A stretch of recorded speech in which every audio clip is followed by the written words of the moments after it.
Hola muchachones, buenas tardes, ¿cómo están el día de hoy? Pues vamos con nuestro cuarto día de la semana del 19 al 23 de octubre.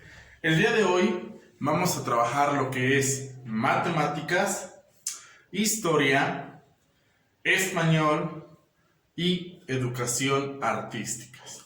Bueno, pues sin más, vamos a comenzar a trabajar con nuestra primera materia que es matemáticas. Recordemos que el día de ayer, pues ya te puse aquí en la parte del pizarrón cómo se desarrollaban o cómo se transformaban de los múltiplos a los submúltiplos cada uno de los litros. Es importante que te haya quedado claro. Si no fue así, te lo voy a volver a explicar otro poco para que te quede claro. Es importante, ¿por qué? Para poder hacer las transformaciones o para poder realizarlas sin ningún problema. Lo voy a volver a explicar y te voy a dejar ejercicios. Son 5 ejercicios, pero te lo voy a volver a explicar. ¿Sale? Recordemos que tenemos nuestras abreviaturas de múltiplos y submúltiplos. Kilolitros, hectolitros, decalitros, nuestra unidad, litros. Decilitros, centilitros y mililitros. Si yo quiero, o si simple y sencillamente me han pedido que de kilolitros quiero pasarlos a litros, pues voy a una grande a una pequeña. Vamos a hacer un ejercicio, un ejemplo. Imaginemos que tengo 35 kilolitros y yo quiero cambiarlo a decilitros. Primero tengo que ver cuántos brincos realicé. Y cada brinco que realice se le van a ir agregando ceros. Recuérdenlo. Ya aquí hice 1, 2, 3, 4. Entonces, ¿qué voy a hacer? Voy a multiplicar mi 35 por ¿cuánto? ¿Cuántas veces brinqué? 1, 2, 3, 4. Entonces, ¿cuál es el número que tiene 4 ceros? Aquí tengo 3, 4. La cantidad es 10,000. Entonces, ahora sí, multiplico. O lo único que hago es agregar ceros. Déjenlo por aquí. Lo acomodo. 10,000.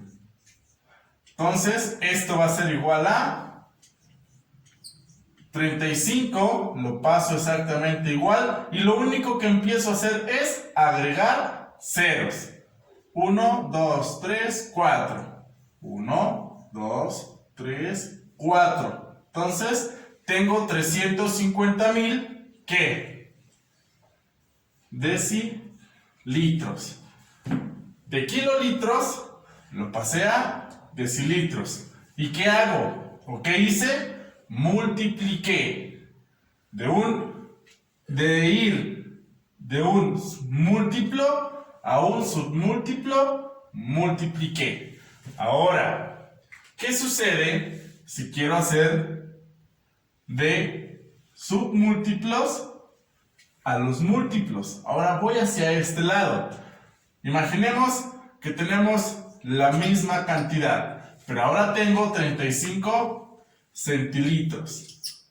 Bueno, entonces lo quiero pasar a decalitros. Entonces, de aquí quiero llegar hasta acá. Primeramente, voy a poner mi 35.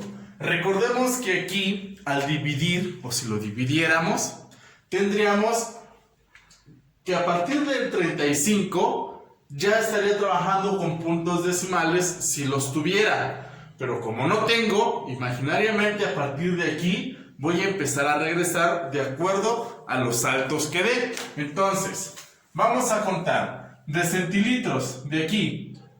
1, 2, 3. ¿Cuántos saltos dio?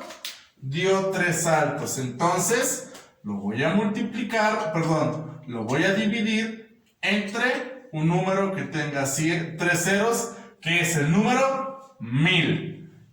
Entonces, 35 entre 1000, voy a empezar a recorrer mis ceros.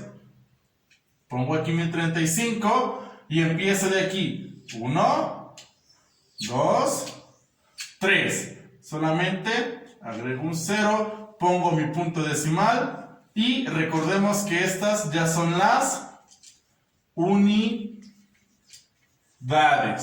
que es el primer valor que tenía el 5. Ya estaba de este lado del punto decimal. Ahorita el 35 pasó de este lado. Entonces tengo 0.035 ¿qué? Decalitros. De centilitros lo pasé a decilitros. ¿Sale, chaparros?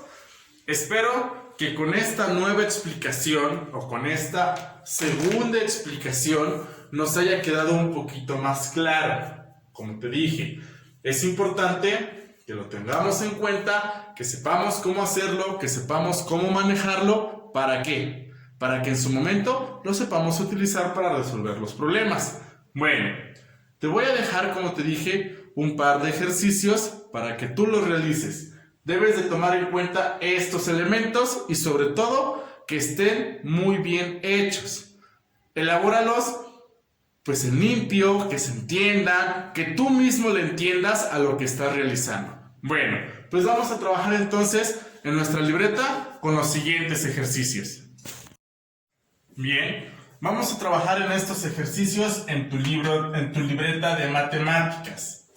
Tenemos 45.3 kilolitros en decilitros, lo vamos a transformar. 6.8 hectolitros a centilitros, 93 mililitros a litros y 54.2 decilitros a decalitros. ¿Sale? Solamente esos 4. Cuando hayas terminado, te voy a pedir de favor que contestes la página 29 y 30 de tu libro de matemáticas. Por favor, de tu libro. Página 29 y página 30. Va en relación a lo que hemos estado viendo estos días. Bueno, pues sin más, por el día de hoy terminamos matemáticas. Vamos a nuestra siguiente asignatura, que es historia. Muy bien, vamos a continuar en historia. Recordemos un poquito lo que hemos estado viendo. Recordemos que México terminaba de ser independiente, que México no sabía cómo organizarse, que México tuvo dos poderes que eran federalistas y centralistas, y ambos querían lo mejor para México, pero no sabían cómo ponerse de acuerdo. Entonces otros países decidieron o encontraban la forma de poder aportar a México algo, pero a su vez poder llevarse algo, que es el tema anterior que vimos, los intereses extranjeros. Aquellos intereses que tenían otros países sobre ¿quién? Sobre nuestro territorio mexicano. ¿Por qué? Porque era pues rico en todos los sentidos. Pero lo que México no sabía, o lo que México no se estaba dando cuenta, era que teníamos a alguien muy cerca que quería nuestro territorio nacional. Entonces, es lo que vamos a ver el día de hoy. Un vecino en expansión. Yo les pregunto a ustedes, ¿cuáles son los países con los que colinda México, con los que tiene frontera?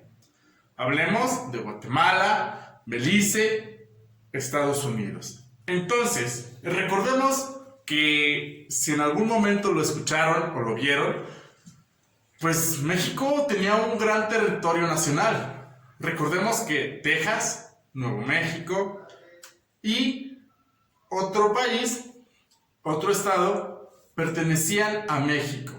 Pero México, de acuerdo a sus diferencias, a sus intereses que tenían esos países, pues perdió territorio. Pero ahorita te explico por qué. Bueno, entonces, un vecino en la expansión, vamos a hablar sobre Estados Unidos.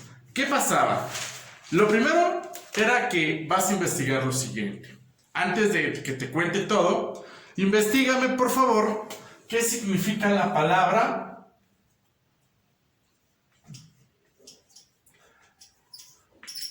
inmigrante y qué significa la palabra colono. La palabra inmigrante y la palabra colono. Creo que era colonos. ¿Quiénes eran los colonos? ¿Qué querían ellos? ¿Por qué estaban ahí? Lo que sí te puedo decir es que a Texas, que pertenecía a México, pues México, Estados Unidos y México siempre han colindado, siempre han estado muy cerca. Entonces, Estados Unidos tenía muchos inmigrantes en el territorio mexicano, que era Texas. Esta palabra. Y ellos se hacían decir o se hacían llamar que eran colonos. Pero recordemos aquellas guerras internas que tenía México, que al fin y al cabo de que no fue un imperio ni fue una monarquía, fue una república. ¿Y qué trajo como consecuencia esto? Personas que no eran de México, que eran colonos, inmigrantes de Estados Unidos, pues a ellos no les pareció que fuera una república. ¿Por qué? Porque a fin de cuentas, al ser una república, ya iban a tener quien los pudiera gobernar. Y ellos no querían eso. A pesar de ser personas que no pertenecían a México, pues ellos se indignaban. Ellos no querían que sucediera eso. Entonces, hubo un descontento por la forma de gobierno en que México decidió gobernar. Entonces, estas personas que se hacían llamar colonos, pues al no estar de acuerdo, empezaron una lucha. Una lucha que, si ustedes recuerdan, también lo han escuchado, en algún momento dijeron, es que Santa Anna vendió la mayor parte del territorio, o gracias a Santa Anna perdimos ese territorio. Pues, ¿qué creen, chaparros? En parte sí y en parte no. ¿Por qué? Pues México en ese entonces tenía muchas guerras, tenía muchas batallas. Tal vez en ese momento que era Santa Anna el presidente, pues le tocó luchar, le tocó pelear. ¿Por qué? Por su territorio. Pero como México y Estados Unidos existe una gran diferencia en cuestión política, social y militar, México no tenía las herramientas para poder luchar contra Estados Unidos, que eran los inmigrantes. Acuérdense que los inmigrantes venían de Estados Unidos a ocupar Texas, que en ese momento se le llamaba así. Entonces, Estados Unidos apoyó a los suyos, que eran los colonos. Al apoyarlos, ¿qué sucedió? Pues ellos mandaron ejército. Santa Anna, aunque trató de luchar, de ganar esas batallas, de que se fueran del territorio mexicano, lo encarcelan. Al estar encarcelado, ¿qué creen? Firmó un tratado. Al firmar ese tratado, estaba cediendo parte, ¿a quién? A Estados Unidos. Le estaba cediendo parte a Estados Unidos por haber perdido esas batallas y al él estar encarcelado. Entonces no tenían mucho que hacer. Al firmar ese tratado, pues también le pide a sus tropas mexicanas que dejen el lugar, ya no era su territorio. Y así es la forma en como Estados Unidos actualmente tiene a Texas en su territorio, que es parte de Estados Unidos, y nosotros nos quedamos sin este territorio. Bueno, entonces, ¿qué vas a hacer tú? Vas a leerme, por favor, como te decía, vas a leerme la página 28. Por aquí te lo voy a anotar. Página 28 de tu libro de historia. Bueno, ya cuando la hayas leído y después de escuchar mi explicación, te va a aparecer una imagen con un cuadrito donde nos va a hablar de diferentes causas y consecuencias o las personas o los factores que intervinieron. ¿Para qué? Para que México haya perdido parte de ese territorio. Bueno, de la misma manera te voy a explicar un siguiente tema, pero primero resuélveme esta parte. ¿Sale, vale? Entonces, lee la página 28 y te aparece la imagen de lo que vas a contestar.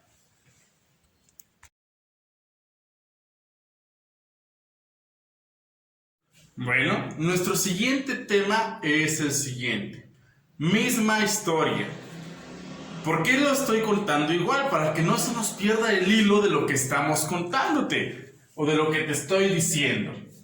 México perdió territorio, como ya te lo dije, pero quien quería más era Estados Unidos.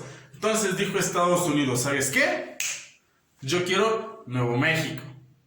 Y México dijo, no. Entonces hubo una guerra. Y por eso nuestro siguiente tema es guerra contra Estados Unidos. ¿Quién tenía guerra? México. ¿Por qué? Porque Estados Unidos quería más territorio. Y como México no se lo dio, no le firmó ese papel que dijera, ¿sabes qué? Sí te lo doy. Ajá. Pues entonces, guerra. Estados Unidos, como te dije hace ratito, con mayor ejército en ese entonces, pues empezó a haber varias guerras, varias luchas en diferentes lugares. Pero, pues ahora México, pues trataba de solventar esa parte de decir, ¿sabes qué? Yo no quiero que me quites más territorio, voy a defender lo mío. Y como te dije hace rato, muchas guerras en muchos lugares. Pero una de las que más se recuerda, una de las que más nos han hablado de ella, es en el castillo de Chapultepec. Esta batalla en el castillo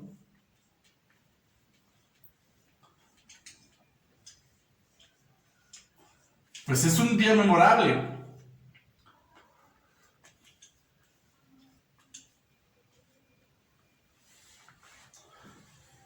¿Por qué es un día memorable? Porque nos habla de los niños héroes.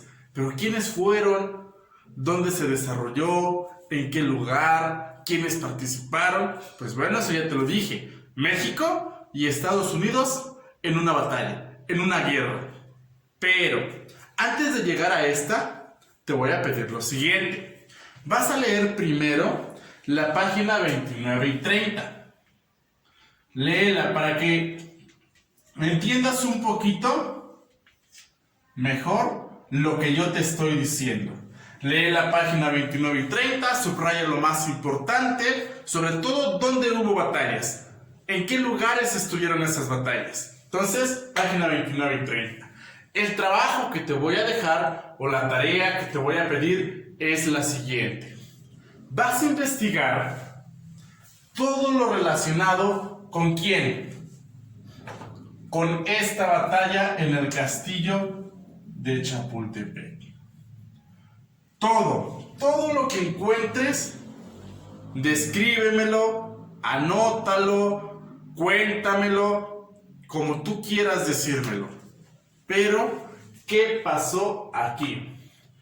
¿Qué lo originó? Ya te dije. Estados Unidos quería más territorio. México al no concedérselo, o México al no dárselo, pues entonces empezaron las batallas. Y una de las más memorables, o de las que más recordamos, es el castillo de Chapultepec. Cuéntamelo. Así que espero investigues bien, espero que alguien te pueda apoyar, no hay ningún problema que eso suceda. Simple y sencillamente quiero que me lo redactes, que me cuentes todo lo que pasó. Como te dije, si quieres verlo como tarea, adelante. Si quieres hacerlo en este mismo instante, también no hay ningún problema. Así que con esto damos por concluida nuestra materia de historia. Vamos con español. Bien, chaparritos, ya estamos en español. Ya esta materia y la siguiente va a ser más relajada, no se me estresen. Solamente la anterior, pues quería darle la continuidad, ¿no? Bueno, estando en español solamente te voy a pedir 3 cosas. ¿Cuáles son? En primer lugar, recuerda que ya hemos estado viendo qué partes componen un anuncio publicitario. ¿Cuáles son las herramientas que puedo utilizar para poder escribirlo? Ahora vamos a escribir cuál es su propósito. Su propósito de los anuncios publicitarios lo vamos a encontrar en la página 28 de tu libro de español. Entonces, lo vas a anotar. ¿Ya lo anotaste? Perfectísimo. Ahora, pues vamos a empezar a nosotros a armar nuestros propios anuncios publicitarios. Te voy a pedir que ya sea en tu cuadra, o si en tu misma casa venden algo, en tu colonia, que hay una tienda, que hay una persona que vende esto o que vende lo otro, pues nosotros vamos a apoyarla haciéndole publicidad. ¿De qué manera? En tu libreta vas a realizar un dibujo, un eslogan, una frase, aquello que esté relacionado con el producto que vende la persona a la cual le vamos a hacer publicidad. Recuerda que puedes tomar un producto también, que puedes tomar algo que quieras publicar, lo que tú quieras, lo que para ti te llame la atención, puedes realizarlo. Recuerda que por ahí tenemos en nuestro libro algunos anuncios, cómo se componen, cómo deben de estar diseñados, porque es importante que también el diseño pues sea productivo, llame la atención. Entonces, realiza un primer borrador de cómo te gustaría que fuera ese anuncio publicitario de lo que tú quieres anunciar. Si a lo mejor no quieres anunciar la tiendita de la esquina o al señor que vende, no sé, algo en tu cuadra, no hay ningún problema. Tú en televisión puedes decir, ¿sabes qué? A lo mejor quiero hacerle un anuncio publicitario a un yogur. Está bien, dibujas tu yogur, pones una frase, pones la descripción, pones aquellos elementos que conforman tu anuncio publicitario. Primeramente lo vamos a hacer en nuestra libreta, ¿sale? Ya que lo hayamos hecho ahí, pues vamos a seguir trabajando y te voy a dar más elementos, te voy a dar más herramientas. ¿Para qué? Para que al final pues nos quede un anuncio publicitario, ya sea en media cartulina o en una cartulina, pero eso lo hacemos después, no te me vayas a adelantar. Primero vamos a hacer nuestro primer borrador en nuestra libreta. ¿Queda claro? Bueno, vamos a nuestra siguiente materia, que es educación artísticas. Bueno, vamos con nuestra última materia, que es educación artísticas. Recordemos que la clase pasada pues vimos un poquito sobre lo que era el teatro y que nuestra lección se llamaba Viaje al Interior. Y que dijimos, ¿sabes qué? Estas personas que hacen teatro, que hacen comedia, que se expresan, siempre están trabajando con sus emociones. Es por ejemplo, siempre que estamos en compañía de alguien o conviviendo con alguien, pues a lo mejor estamos alegres, contentos, satisfechos, eufóricos, pero llega un momento donde estás enojado y ya no quieres estar ahí. Y tu cara lo dice todo, porque estás enojado. Pero a su vez, también a lo mejor te pones triste o pensativo, porque no sabes qué hacer. Tal vez estás en una situación complicada y estás preocupado realmente. Pero a su vez también estás enojado porque no sabes cómo hacer las cosas. Y cuando no sabes cómo hacer las cosas te enojas. Pero, no sé, tal vez todo sea parte de un proceso, ¿no? Es por eso que hoy vamos a trabajar con nuestras emociones. ¿Viste esto que acabo de hacer? Jugué con mis emociones y las emociones pueden manejar la forma de expresarme, la forma en cómo puedo interpretar la acción o el acto en el que estoy haciendo. Te voy a dar la definición de algunas emociones, solo algunas. Hay muchas. Vamos a notar la ira, la rabia, la vanidad, el egoísmo y la humillación. Vamos a describir qué es cada una de ellas. Me hago a un ladito por si las alcanzas a ver. La pausas y ahorita las dicto. Bueno, la ira es el enfado, muestra una actitud de enfado y violento. Rabia es un enojo grande donde se puede expresar con gritos bruscos y violentos. La vanidad, orgullo de una persona con el afán de ser admirado. Es que yo soy el mejor de todos y nadie me gana a mí. No, tienes que ser tranquilo. Si eres el mejor de todos, está bien, pero créetela tú. Egoísmo, amor propio excesivo, sin que le interese el prójimo. Por aquí, prójimo. Humillación, ofensa que se le hace a alguien más a causa de su orgullo. Entonces, es que tú no eres nada. Yo soy mejor que tú. Así que no vengas a decirme las cosas. Vamos a trabajar esas emociones, chaparros. No les dé miedo. Yo me estoy aquí haciendo circo, maroma y teatro y no me da pena. Porque así debemos de ser. Debemos de estar siempre en condiciones de poder ser de acuerdo a la situación que estamos viviendo. Entonces te voy a pedir lo siguiente. Ya que anotaste esto y que sabes más o menos cómo se desarrolla o qué actitud debes de tomar, te voy a pedir que hagas lo siguiente. Como te dije ahorita, no tengas miedo de hacerlo. Anímate. Invita a tu familia a que lo haga junto contigo. No hay ningún problema, sirve que todos manejan y expresan sus emociones. Vamos a utilizar una frase. La frase es: tengo hambre. Así de fácil, así de sencillo. Pero vamos a utilizar diferentes emociones. Vamos a empezar, pues, tal vez subiendo de nivel, si así lo quieres ver, o tal vez manejando otras emociones, pero vamos a interpretarlos de diferente manera, la palabra tengo hambre. ¿Sale, vale? Voy a hacerlo yo, ojalá y te pueda servir un poco de acuerdo a lo que te estoy pidiendo, ya que lo hice yo. Después vas tú. Entonces, alegría. Tal vez a lo mejor en alegría, pues no puedo estar alegre si tengo hambre, ¿verdad? Pero voy a tratar de hacerlo.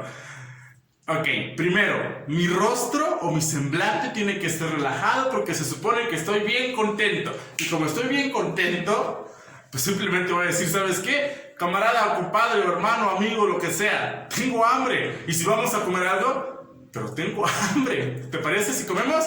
Ok, enojo. Tengo hambre. ¿Por qué aquí no hay nada de comer? Rayos. Pero tengo hambre. Necesito algo que comer. ¿Tristeza? Es que en mi casa no hay nada de comer y pues la verdad tengo hambre. Y no sé qué comer, porque tampoco tengo dinero. Y si no tengo dinero, pues tampoco puedo comer.